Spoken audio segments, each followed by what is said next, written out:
রাজধানীর মধ্যে অন্যতম সুন্দর মসজিদ হলো মসজিদ আল মুস্তাফা, যেখানে প্রতিদিন এই রমজানে হাজারো মানুষের জন্য ইফতারের ব্যবস্থা করা হয়। এই মসজিদটি 100 ফিট রোড মাদানী অ্যাভিনিউ এর ইউনাইটেড ইউনিভার্সিটির পাশেই অবস্থিত। এখানে প্রতিদিন হাজারো মানুষ, যেমন ছাত্র, শ্রমজীবী, ব্যবসায়ী, অফিস কর্মচারী, সব শ্রেণী পেশার মানুষ একসাথে ইফতার করেন। সত্যি বলতে এই মসজিদটা আমার কাছে অসাধারণ লেগেছে। যে বিষয়টা আমাকে মুগ্ধ করেছে সেটা হলো এখানকার শৃঙ্খলা।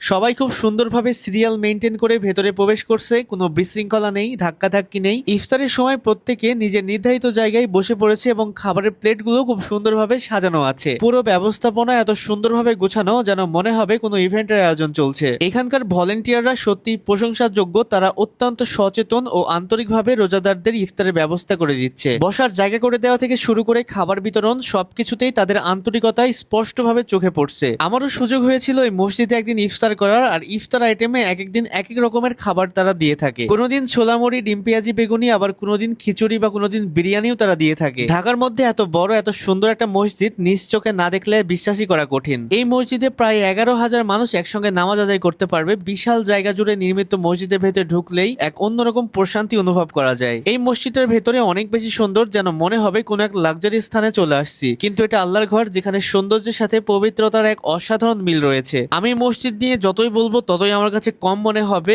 তো যাই হোক, সব মিলিয়ে মসজিদ আল মুস্তাফা শুধু একটি মসজিদ নয়, বরং শৃঙ্খলা, সৌন্দর্য ও মানবতার এক সুন্দর উদাহরণ।